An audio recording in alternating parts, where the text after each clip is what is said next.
ہم اپنے پروگرام کا باقاعدہ آغاز کرتے ہیں اور ہم پرنسپل صاحب پروفیسر اسماعیل، اپنے مہمان خصوصی ڈاکٹر سید صابر حسین اور تمام طلباء کا شکریہ ادا کرتے ہیں اور ان کو ویلکم کرتے ہیں کہ انہوں نے اس تقریب کے لیے اپنا وقت نکالا۔ اب ہم آپ کو مزید انتظار نہیں کرواتے، اب ہم آپ کی بھرپور تالیوں میں ڈاکٹر صاحب کو دعوت دیتے ہیں کہ وہ پلیز آئیں اور پروگرام کا باقاعدہ آغاز کریں۔ سب تعریفیں اللہ رب العالمین کے لیے، اور جتنے اعداد موجود ہیں اتنی بار درود و سلام نبی رحمت پر۔ اور آج میرا یہاں پہ اس حال میں آپ کے سامنے میرا ایک رومانس ہے، یہ کالج یہاں پڑھا، یہاں پڑھایا، ایک ایک پودا، ایک ایک اس کالج کی اینٹ، اس سے میرا تعارف ہے، اور 56 ایئر ہو گئے اس کالج کے ساتھ میں اٹیچ ہوں۔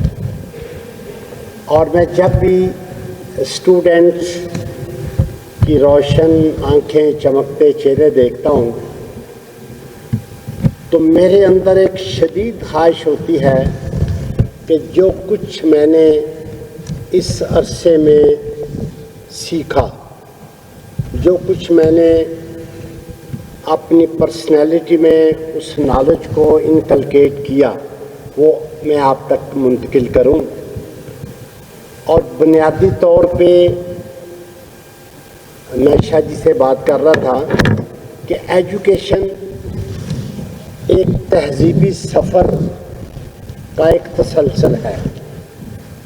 اگر وہ تہذیبی تسلسل کے سفر میں ہم آگے نہیں بڑھ رہے اور کچھ ٹرمنالوجی، کچھ اصطلاحات، کچھ پیپر ڈگریز لے کے چلے جاتے ہیں تو معذرت کے ساتھ we are not educated, we are just degree holders. اور میں آج آپ کو زندگی کے ایسے راز اور ایسے راز ہوں گے جو secrets of all the secrets ہیں۔ اس کے بعد آپ کی جو فزیکل، مینٹل اور سائیکولوجیکل ہیلتھ ہے، اور وہ اس لیول پہ چلی جائے گی کہ آپ کے اندر کا جو ڈاکٹر ہے ہر وقت آپ کے ساتھ ہوگا، اور ہر قسم کی بیماری، ہر قسم کے وائرس، وہ فزیکل وائرس ہو یا سوچ کا وائرس، اس سے آج پریونٹ ہو جائیں گے ہمیشہ کے لیے۔ لیکن اس میں ایک بنیادی بات جو میں آپ سے کہنا چاہوں گا، ایک ہے سائیکالوجی آف انٹینشن، نیت کی نفسیات۔ ابھی آپ سب لوگوں نے یہ نیت کرنی ہے کہ میں پوری توجہ اور یکسوئی کے ساتھ یہ باتیں سنوں گی اور اپنے اندر ان کو جذب کروں گی۔ دوسرا یہ ارادہ کرنا ہے کہ جب وہ چیزیں، وہ صدیوں کے راز میری شخصیت کا حصہ بن جائیں گے تو میں نے ایک ماڈل انسان، ایک ماڈل سائیکالوجسٹ کے طور پہ اس سوسائٹی کے اندر موو کرنا ہے۔ اور تیسرا ارادہ یہ ہے کہ ان پازیٹیو تھاٹس کو، اس اچھی سوچ کو، اس کا میں نے سفیر بن کے، ریپریزنٹیٹیو بن کے سوسائٹی میں اپنا حصہ ڈالنا ہے۔ یہ ابھی اپنی نیت کو تھوڑا سا پیوریفائی کر لیں۔ اور آج ہمارا جو اصل موضوع ہے وہ یہ ہے کہ ایک سوچ، ایک خیال، ایک آبسٹریکٹ چیز جو نہ نظر آتی ہے، نہ آپ اس کو فیل کر سکتے ہو، وہ کس طرح ایک کنکریٹ اور ٹھوس ڈیزیز میں کنورٹ ہوتی ہے، اور اس کا جو بیسک پاتھ وے کیا ہے۔ اور آپ کے سامنے جو ٹاپک لکھا ہوا ہے اس میں thought viruses and health consequences. اب جو ہیلتھ کا کانسیپٹ ہے نا، سب سے پہلے تو یہ آپ نے دیکھنا ہے کہ what is health.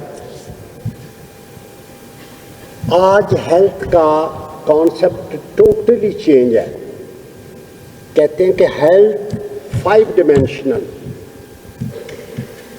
Physical health, mental health, اور سب سے امپورٹنٹ ایموشنل ہیلتھ، جو آپ کے جذبات، جو آپ کی محسوسات کی شدت. اگر کبھی غور کریں، جتنے لوگ جیلوں میں بند ہیں نا، یہ اپنی ایموشنل ہیلتھ کے خراب ہونے کی وجہ سے وہاں ہیں. تیسرا ڈائمینشن ایموشنل ہیلتھ. چوتھا ہے سوشل ہیلتھ، بیٹر ریلیشن شپ اور ان کو مینٹین کرنا، ان کو امپرومنٹ کرنا، اس کی بیس کو محبت کی بنیاد پہ لے کے آگے چلنا. اور ایک پانچواں، شاہ جی پانچواں ڈائمینشن سن لے. یہ جو ہماری فزیکل آرگینک باڈی ہے، اس کے اندر ایک ایلین بھی ہے جس نے واپس چلے جانا ہے. وہ ظاہر ہے آپ کی سول ہے. اور جو پانچواں ڈائمینشن ہے وہ اسپرچول ہیلتھ ہے. آج ہم آپ کو یہ پانچوں ہیلتھ کے ڈائمینشن، ان کے بارے میں بتائیں گے کہ فزیکل ہیلتھ، ان کو ایک آپٹیمل لیول پہ کیسے مینٹین کرنا ہے. مینٹل ہیلتھ کیا ہوتی ہے، ایموشنز کس طرح ایگریویٹ ہوتے ہیں، ٹریگر ہوتے ہیں، اور ود ان فیو منٹ ان کو مینیج کیسے کرنا ہے. اور روح کی خوراک کیا ہے، روح کیا چاہتی ہے، اور آپ کی باڈی کے اندر اس کو ہیپی کیسے رکھنا ہے. یہ آج ہمارا ٹوٹل موضوع ہے. شاہ جی ٹھیک ہے آپ.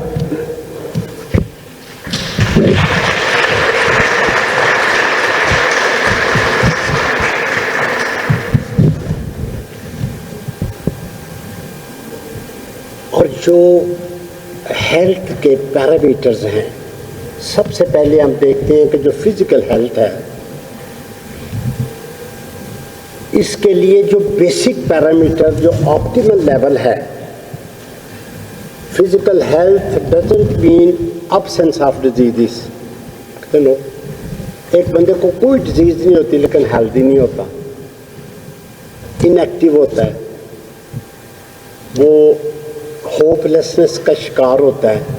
اس کی ساری بلڈ کیمسٹری ٹھیک ہوتی ہے، سارے الٹرا ساؤنڈ ٹھیک ہوتے ہیں. ایک آپٹیمل لیول ہے ہیلتھ کا. اور اس کے لیے ایک دو جو بنیادی چیزیں، چھوٹی سی کہانی سنا دیتے ہیں اسے آپ کو. یہ ایک صدی پہلے نا، یہ جو کرسچینٹی ہے، اور آپ ذہن میں رکھیں کہ you are not student, you are scholars, اور آپ نے ایز اے اسکالر ہی ان باتوں کو سیکھنا ہے. مجھے بھی اس بات کا پتہ نہیں تھا. میں ویانا، سگمنڈ فرائڈ کا گاؤں ہے، وہاں پڑھتا تھا. تو میں شرٹ لینے گیا ایک دکان پہ، تو ڈوئچ میں مجھے وہ پوچھتی ہے جو سیل گرل ہے کہ کس طرح کی شرٹ چاہیے. میں نے اس کو ڈوئچ میں بتایا کہ اس کلر کی مجھے نا شرٹ چاہیے. وہ جو مالک تھا نا، وہ سن رہا تھا، وہ خود آ گیا، مجھے پوچھتا کہ کیا کرتے ہو. میں نے کہا کہ ich bin Studenten Universität Österreich، کہ میں ویانا یونیورسٹی میں نا اسٹوڈنٹ ہوں. اس جملہ کا آنا مجھے پہلی دفعہ سمجھ آئی. اس نے کہا du bist nicht Studenten, du bist Scholar. وہ یونیورسٹی اسٹوڈنٹ کو اسکالر کہتے ہیں. آپ سب اسکالرز ہیں، اور آپ کا ایٹیٹیوڈ بھی اسکالرز ہی ہونا چاہیے. اسی لیول پہ آپ نے چیزوں کو نا آبزرو کرنا ہے. ایک صدی پہلے مشنری ہوتی تھی عیسائیوں کی نا، وہ ڈفرینٹ ممالک میں جاتے تھے اپنی تبلیغ کے لیے. یہاں ایک چھوٹی سی بات اور، کرسچینٹی ایک ڈیڈ ریلیجن ہے.